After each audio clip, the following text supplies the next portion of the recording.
Hi, welcome to Calabasas Teen Forum. My name is Jason Peirce and I'm your host. Teen Forum is an opportunity for local high school students to express their opinions and views on certain issues and topics of the day. Today's topic, we're going to be talking about the economy. We have an outstanding panel today, which includes Shaina Nazarian, otherwise known as Shay. She's a senior at Viewpoint High School, vice president of the student council. She's involved with CORE, and she plans on going to UC Irvine next year. Hadi Alzayan, he's a senior at Viewpoint High School. He's the valedictorian. He's into social reform. He also plays piano and he fences, so don't mess with him. Rishabh Agarwal, he's a senior at Viewpoint High School. He's the editor-in-chief of the Patriot, the school newspaper. He plays tennis, and he plans on studying journalism at George Washington University next fall. Maina Advani, she's a senior at Viewpoint High School. She's attending UC Berkeley in the fall. She's the president of Model UN, the president of the dance club, and she's on the board of Math Mentors. She's also a member of CORE. Nick Maina, we have to disclose he works for CTV, and he plans on attending USC in the fall to be a business and film major. He's president of CORE, he plays soccer, and rumor has it he's the best cinematographer at Viewpoint. Daniella Lavi, she's a senior at Viewpoint High School. She plans on attending UC Santa Barbara in the fall. She's a member of CORE, she dances, and she plays soccer.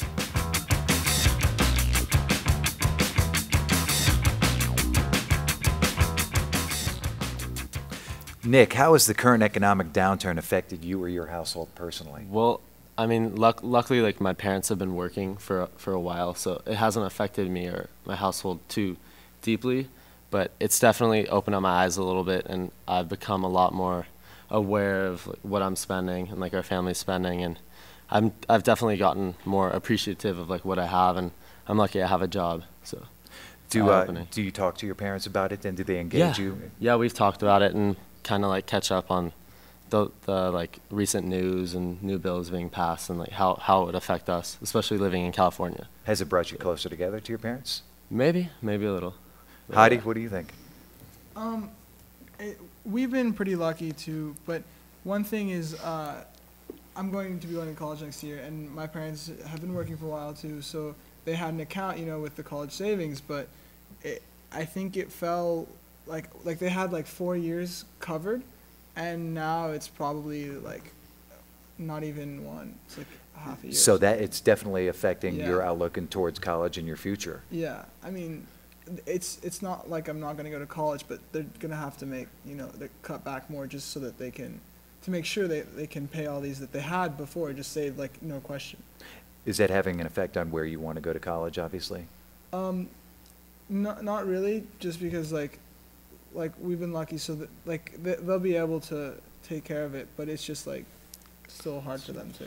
Shaina, what do you think? Has it affected your family or you personally? I think it's made me more cautious with my decisions and what I'd want to spend my money on, but it also hasn't affected me to a great deal. So. Raina, what do you think? Well, in terms of my family, just because of like the difficulty in finding jobs and stuff, my dad has had to look elsewhere for employment, so he actually has a traveling job which requires him to go to Hong Kong and China and Thailand, and so he's constantly, in and out of town. So it has kind of changed our family dynamics. It puts a strain on just day-to-day Yeah, living. but I think it's something that we all have to adjust to and work towards and get used to.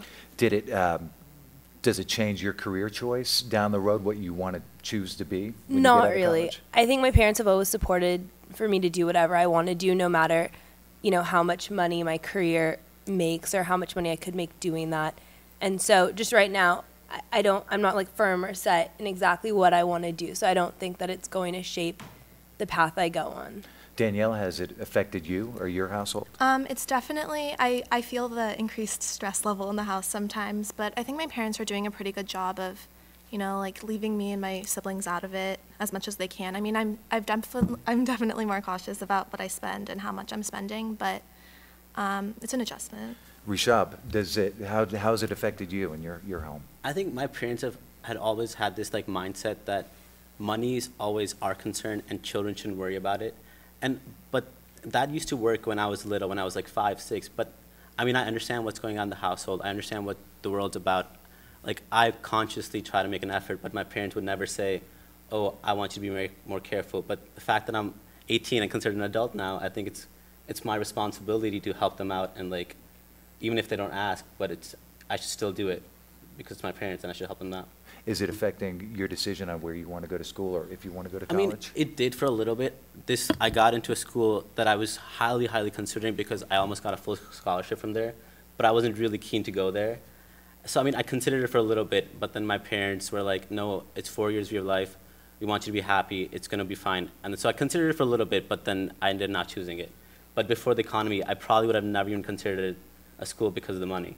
Has it affected your career choice?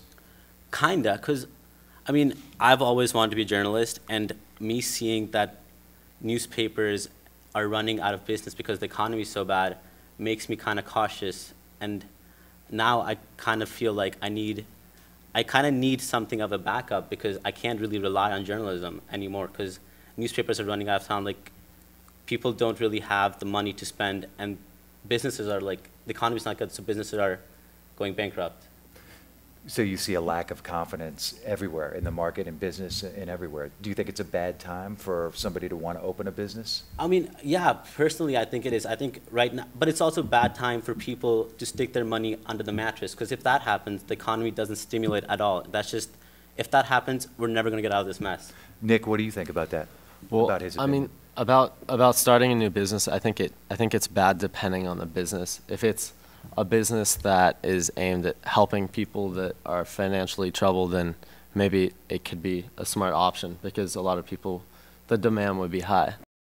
Where is the fine line? He said if you put money under the mattress and save it, it's bad for the economy. Where's the fine line on spending and saving? I feel like you kind of need to find the balance. Like, I feel like part of the reason why we got into this mess is people were spending a lot of money they didn't had, and I think like we need to find a balance between saving but also having faith in our economic system and spending, because I'm a big believer in like the whole trickle down theory of spending with new jobs and all that. So do you think, say, taxing wealthier corporations or businesses that make over $250,000 a year, is that going to hurt employment? Is that bad? Well, is that bad policy right now in the economy? Depending on how big the taxes are, I think it can, because the bosses are pretty much going to look at it and say, well, then we need to lay off more people to make up for that lack of money. But so I think it could affect it to a certain extent. How do you feel about that? I mean, I'm more like left leaning in terms of economic policies, because I feel like there is an issue with taxes. There is always the danger of taxes hurting business, but at the same time, if you can clean up spending and use it wisely, it's basically the safety net that keeps the society going. And like unemployment benefits and the schools, and like if you look at Obama's new budget, a lot of the stuff he's trying to do, let's see if it actually gets done, is like moving the economy towards cleaner technologies for energies and more technologically advanced, just like information, like the way information is organized in healthcare and stuff like that, and in general. And it's kind of like a problem, because if you look at when you have a new industry or something that requires a lot of capital and something where the benefits will not be seen for a while, most businesses would not want to do it, because the profit that they get would not work until it's been well developed. And it's that kind of place where the government needs to use the taxes so that they can kind of start that up and take it to a place where private enterprise could really make a profit. And in the meantime, how do you keep confidence and how do you keep the message out, buy-in from the country that this is going to pay off at some time while the deficit is growing and until that happens? How do you keep people confident in the economy flowing? I mean, that's the big question, because I feel like the entire economic system is basically based on faith, because when you go to the stock market, it's not like, oh, you have something that says you own shares, but there's nothing tangible about it. So everything in the economic system is predicated on the idea that we trust the government, that it's guaranteeing all this money, and we trust that, you know, we actually have something. So if people lose faith, everything will collapse, and that's what happens when people run to the banks and take their money out. Then the bank doesn't have any. It's almost like a self-fulfilling prophecy, you know. So I think that's going to be the big challenge, and I think that's probably one of the areas that hopefully a charismatic leader like Obama would excel in, because it's all about keeping, you know, people say, oh, there's, you know, you can talk about hope, but you need action. That's right. But like, if this kind of like hope and like reassurance is you know, on a big scale, that's the kind of thing that we need to keep faith and confidence in the economy going, which will hopefully help it to recover. See, I think that only works for a little bit, because I mean, yeah, that's all important, having faith, but practicality is important too, because if you don't have jobs, you don't have jobs. Doesn't matter how hopeful or faithful you are about the future. If you get laid off, you get laid off because the company doesn't have money. It doesn't matter if you're like, oh, in 10 years the economy is going to be great. You know what I mean? No, you're right on that. But I mean, if you don't have the confidence in it, it'll collapse. Like, that's just like, that's the nature of it. I think the perfect mix would be the best solution. Well, yeah, I mean, you would need both. Yeah. But I feel like, you know, this is why we have the sort of social services, and you have unemployment benefits and like healthcare. If healthcare is fixed up, then we can take better care of the workers as they get older. If Medicare is fixed, then they can work longer, and then that, you know, helps the economy. Go ahead. Like, Hadi, the thing with healthcare is, like, do you think that his universal healthcare plan, like, do you think it's going to provide more jobs or less jobs? The issue with universal healthcare is like I don't really want to. Because, yeah, I mean, I don't know. My thing with that is I feel like if it's universal, it completely takes away from competition, and it sounds great for everyone to have healthcare, but if there's no competition, then I feel like it's going to be brought down lower, and the people that are good at it aren't going to do it anymore.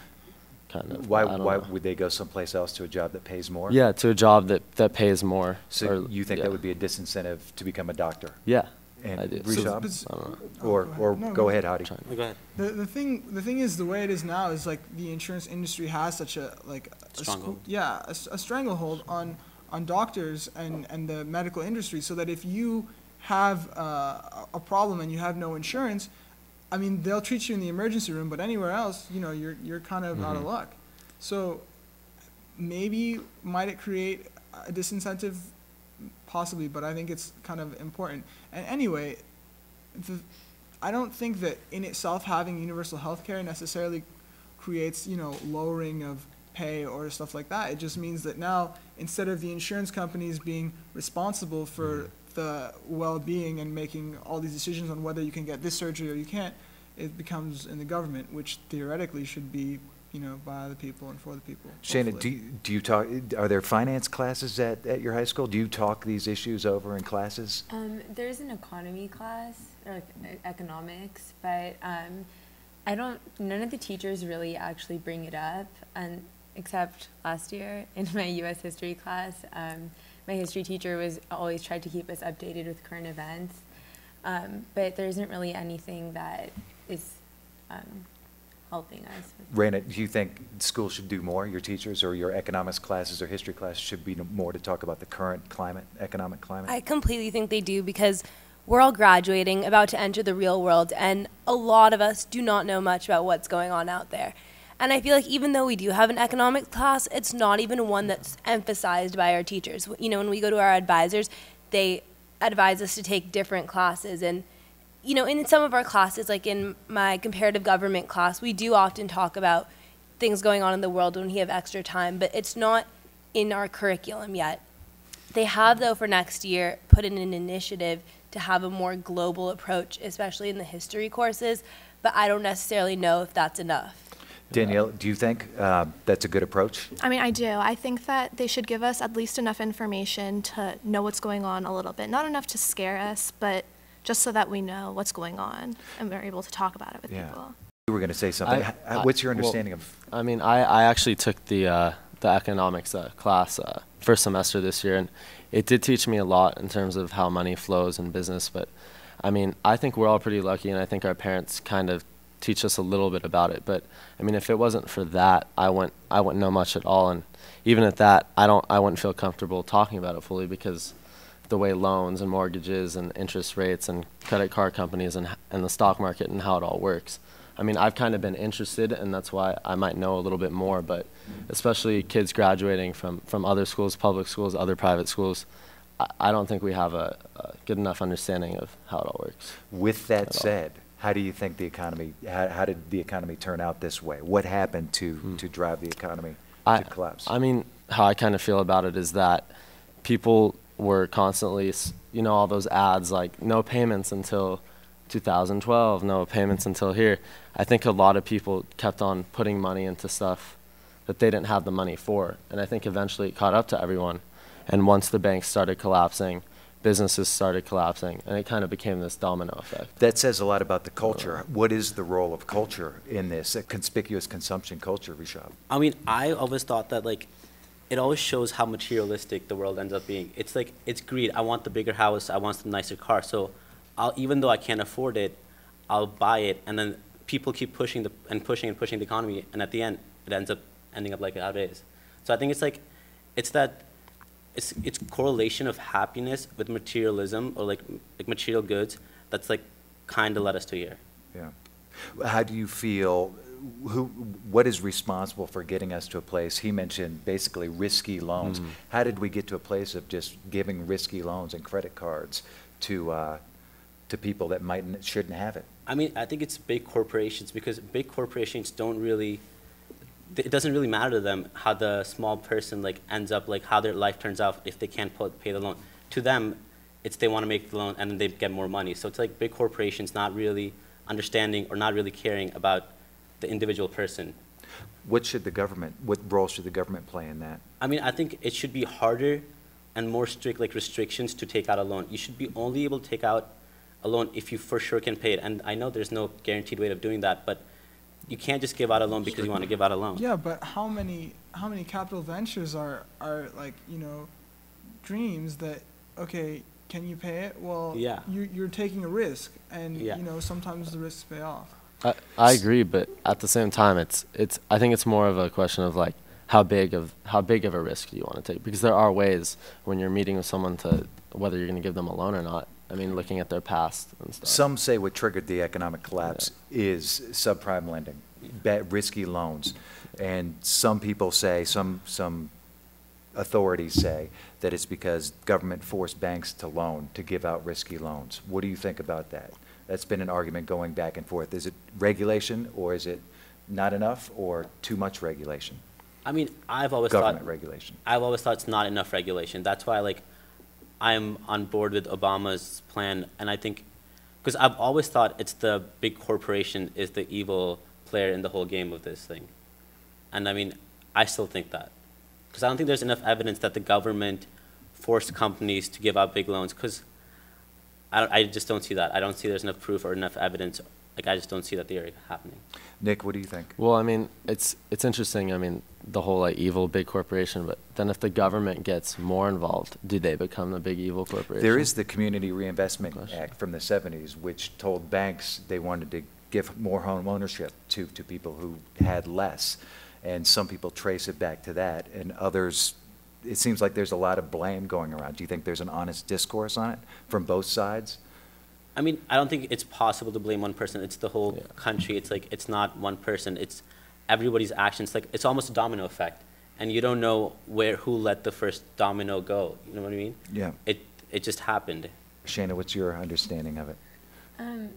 I honestly don't know why it happened. And I think it's because, I mean, it's because of the spending that everyone's doing without being able to afford it, without being aware of what they're committing themselves to. And so from here, I don't know how it could be solved, really. It kind of brings us back to culture. It seems like we keep going back to that. What do you think, Maina? How does the culture, do you think the culture, the younger culture promotes just free spending and... Oh, completely.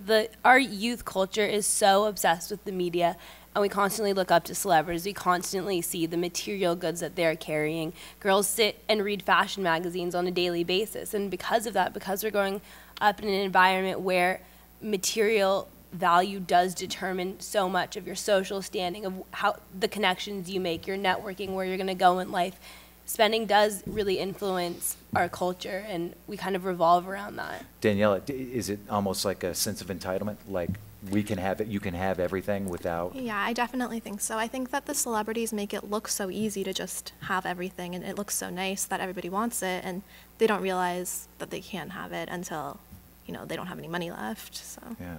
It seems like economics is a lot about scarcity. If you want A, you have to give up B, but now seems people think they can have both A and B. Hadi, what do you feel about that? Yeah, I mean, I feel like that, but also it's just like the whole the American dream for a long time has always been about success, and like, in the 1950s, whatever, they had all those ideas of kind of the suburban, the very materialistic kind of view on that, and I mean, it's just like an extension of that idea, because, and this is kind of an out there metaphor, but like if you look at like, okay, obesity. So humans, when they evolved, there was so many scarce things, and then once they get the ability to have a lot of stuff, when you get or the equivalent would be once you have all these offers of loans that you can take out and stuff that you can buy on credit, you start having a lot because it's there.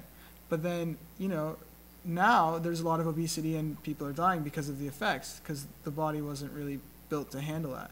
And it's sort of the same thing in economics. Like you take all these loans and you really can't afford them.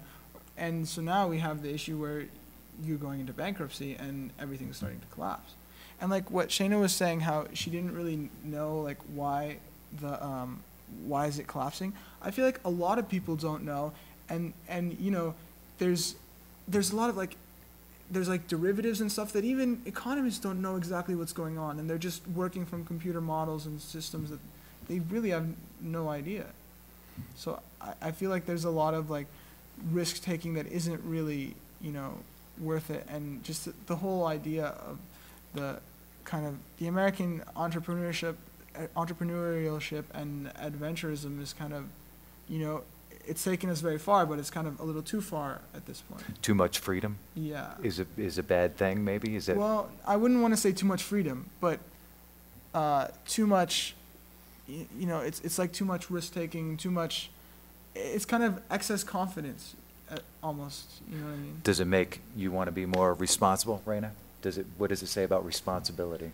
I think that it's our duty to be responsible financially for ourselves and for our parents and for everyone who's working hard, but at the same time, if we don't put money into the market, then what's going to happen, So it's like we do have to spend, but responsibly. Well, that about wraps it up. That's all the time we have here today. Thank you all. It's been a great panel about a great topic. And thank you for watching Calabasas Teen Forum. If you want to see any old episodes, check out our archived episodes at cityofcalabasas.com. Thank you all again. Again, I'm Jason Peirce, your host, and we'll see you next time on Calabasas Teen Forum.